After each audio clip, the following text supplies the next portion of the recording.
Good morning students, class 10th का NCERT mathematics हम बना रहे हैं। ये है ट्राइंगल्स, चैप्टर है 6, एक्सरसाइज 6.4। क्वेश्चन नंबर 1 है students, let triangle A B C similar triangle D E F. कहता है दो ट्राइंगल दिया हुआ है, ए बी सी और डी एफ दोनों क्या है, सिमिलर है। तो हम पहले ट्राइंगल ड्रॉ करते हैं स्टूडेंट्स। मान लीजिए ये ट्राइंगल है, ये ट्राइंगल ए बी सी है, ए बी सी, और दूसरा ट्राइंगल है इस टाइप से, क्या है, D E F. D E F दो ट्राइंगल है स्टूडेंट्स। कहता है दोनों आपस में क्या है, सिमिलर है, एंड देयर एरियाज भी respectively 64 centimetre square and 121 centimetre square.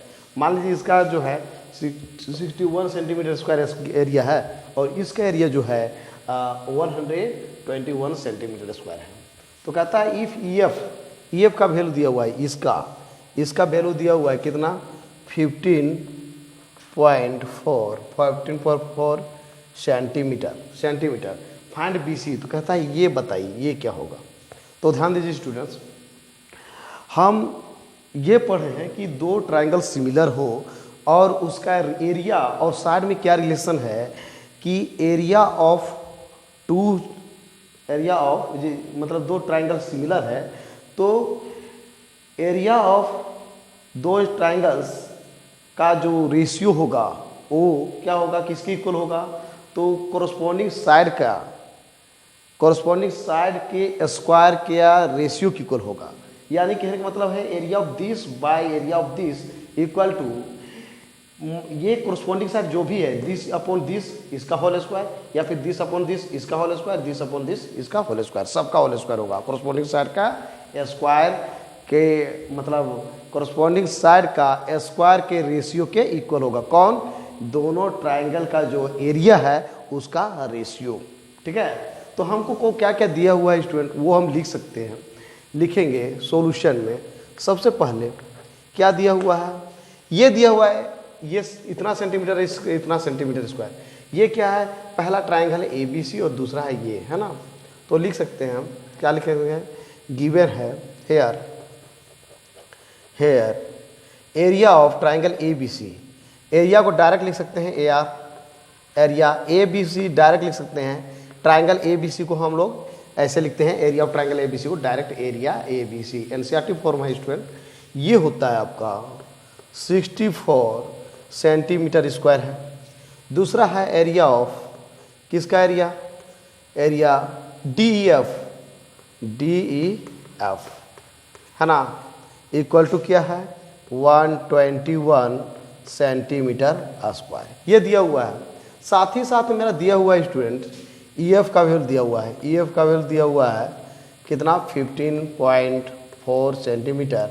और कहता है अच्छा ई एफ, ये भी बेस, इस ट्रायंगल का बेस ये है और इस ट्रायंगल का बेस ये है, मतलब बी सी ये दिया हुआ नहीं है। कैसे निकलेगा स्टूडेंट, तो ध्यान दीजिए।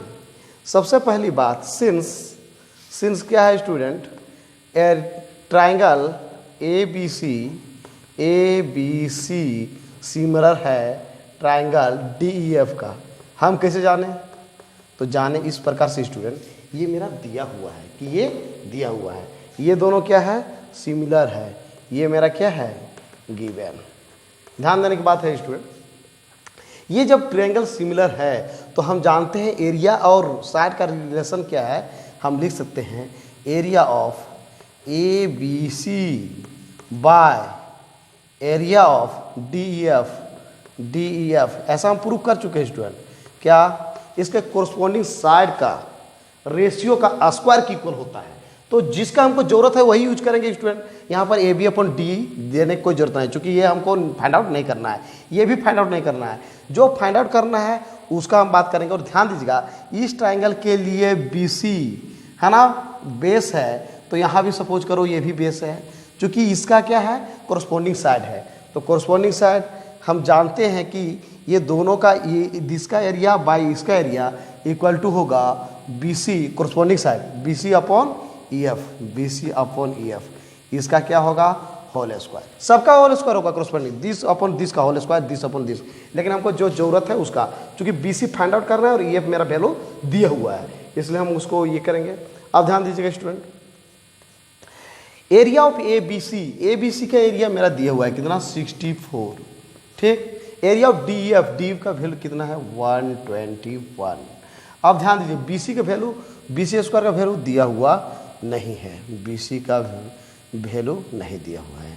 अच्छा ई एफ का वैल्यू कितना है, ई एफ का वैल्यू है 15.4, ठीक है। अच्छा ध्यान दीजिए स्टूडेंट, सबसे अच्छा होगा ये पूरा का होल स्क्वायर है, हो गया होल स्क्वायर। चाहे तो इसको अलग अलग कर सकते हैं, वैसे वैल्यू निकाल सकते हैं।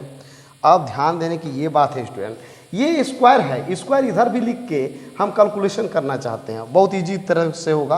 हालांकि ऐसे भी बना सकते हैं, इसका स्क्वायर करो, इसका स्क्वायर करो और बी सी का वैल्यू निकल जाएगा।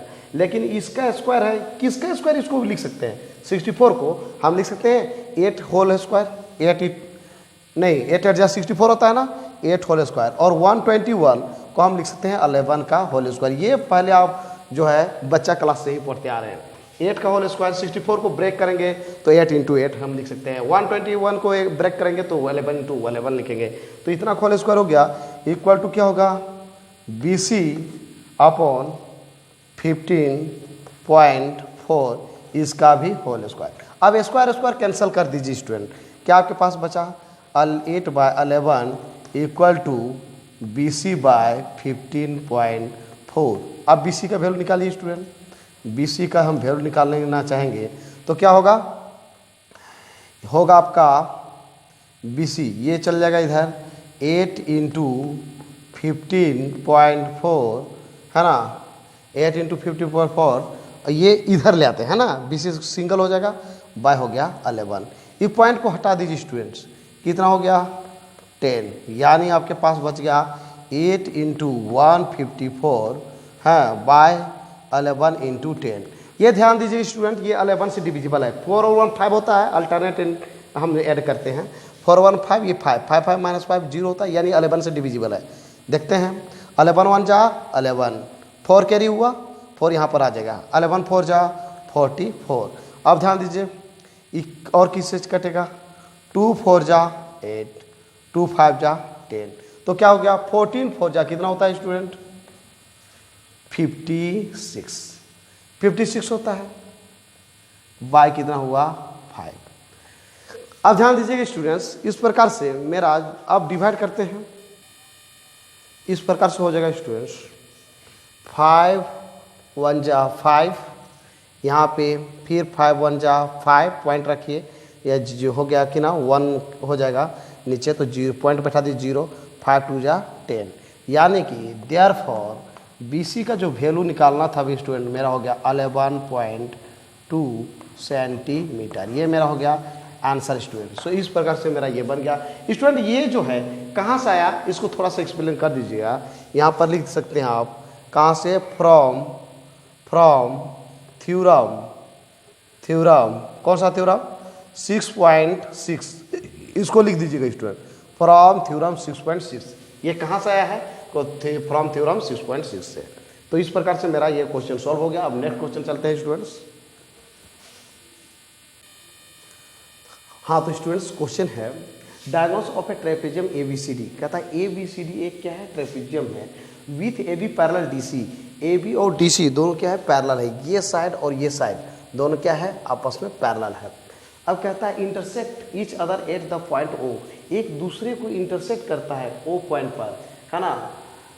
तो कहता है ओ इफ AB = 2CD, है ना, ये जो डायगोनल्स है दो एक दूसरे को इंटरसेक्ट करता है, जबकि AB का जो वैल्यू है DC का दोगुना है, DC जितना है उतना दोगुना है।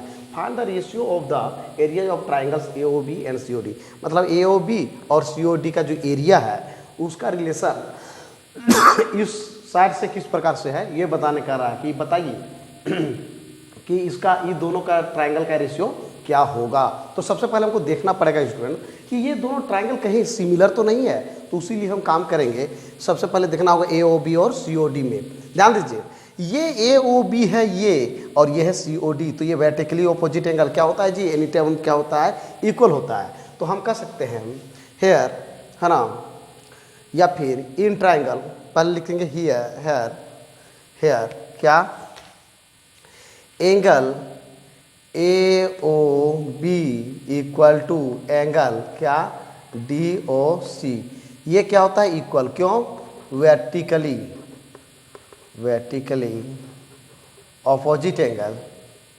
ऑपोजिट एंगल्स क्या होता है आर इक्वल,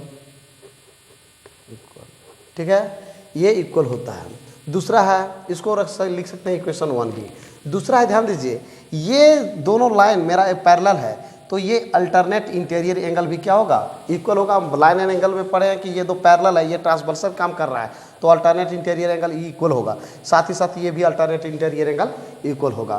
तो लिख सकते हैं, क्या लिख सकते हैं, सिंस ए बी पैरेलल है DC का, ए बी जो है DC का पैरेलल है, एंड BC इज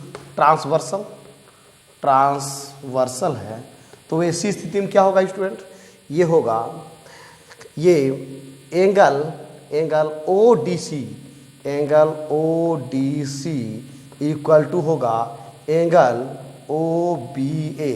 OBA हो जाएगा। क्यों, तो लिख देंगे अल्टरनेट इंटीरियर एंगल्स, है ना। अल्टरनेट इंटीरियर एंगल्स के कारण क्या होगा, ये दोनों इक्वल हो जाएगा। ये हो गया इक्वेशन 2। अब ध्यान दीजिए स्टूडेंट, ये दोनों ट्राइंगल में हम देख रहे हैं, ये एक एंगल इक्वल हो गया, दूसरा वर्टिकली ऑपोजिट एंगल इक्वल हो गया। हम चाहेंगे तो ये भी मेरा इक्वल हो जाएगा, क्योंकि ये भी मेरा ऐसी भी ट्रांसवर्सल काम कर रहा है, तो इसको हमको लेने की जरूरत नहीं, दो ही एंगल हमको मिल गया, तो हम कह देंगे आपस में क्या है, ये मतलब ये है, क्या कहते हैं, लिख सकते हैं इन ट्राइंगल, कौन सा ट्राइंगल, AOB एंड ट्राइंगल, कौन सा ट्राइंगल, COD में, इन ट्राइंगल AOB और COD में हम ध्यान दीजिए इक्वेशन 1 और 2 को हम रखेंगे, दोनों क्या है एंगल मेरा इक्वल है, तो क्या हो जाएगा, सिमिलर हो जाएगा। वही चीज़ है स्टूडेंट, जब ये दोनों ट्राइंगल में दो एंगल मेरा इक्वल हो जाए तो दोनों आपस में क्या होगा, ट्राइंगल ये और ये सिमिलर हो जाएगा। तो वही चीज़ लिख रहे हैं, इन ट्राइंगल AOB और COD, ये दोनों में क्या है, फ्रॉम इक्वेशन 1 और 2 से दोनों क्या है, दोनों एंगल इक्वल है, इसका मतलब ये दोनों ट्राइंगल क्या होगा, सिमिलर होगा। किस कारण से, तो दो एंगल मेरा इक्वल हो रहा है, कोरस्पॉन्डिंग एंगल क्या हो रहा है, इक्वल हो रहा है, ये और ये इक्वल हो रहा है, इसलिए दोनों ये क्या हो, सिमिलर हो गया बाय ए सिमिलरिटी क्राइटेरियन से। अब क्या है स्टूडेंट, हम बात करेंगे इसका एरिया का रेशियो क्या होगा, तो अकॉर्डिंग टू क्वेश्चन क्या कहता है, area of triangle this and this, तो एरिया किसका एरिया, AOB और अपॉन रेशियो मतलब नीचे होता है एरिया क्या, COD, इसका जो रेशियो होगा स्टूडेंट, हम भी चर्चा चल रहे हैं सिर्फ ये दोनों का, क्योंकि ये और ये इसका दिया हुआ रिलेशन, तो हम लिख सकते हैं AOB में ये है, ये वाला है, तो AB बाय, और ये COD में क्या है, DC है, DC दोनों क्या होता है, स्क्वायर होता है स्टूडेंट। तो इस प्रकार से हम लिख दिए, स्क्वायर लिख दिए।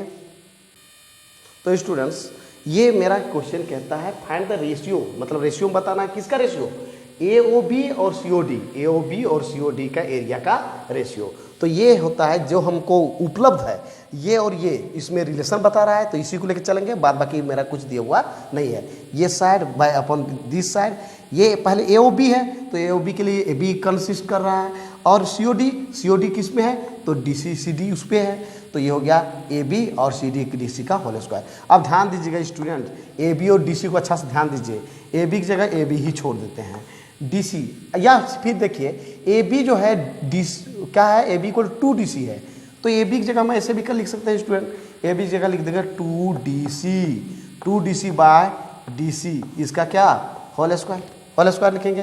तो ये क्या होगा स्टूडेंट, यहाँ पे DC कैंसिल हो गया, DC कैंसिल हो गया, तो क्या हो गया, equal to 2 by 1 whole square हो गया। अब 2 का होल स्क्वायर कितना होता है स्टूडेंट, 4 बाय 1 हो गया।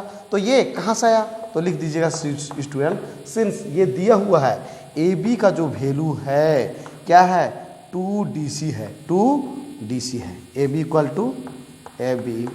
इक्वल टू 2DC ये मेरा दिया हुआ है। इस तरह से ये हो गया स्टूडेंट्स। और लिख सकते हैं, क्या लिख दे सकते हैं, the ratio of the areas,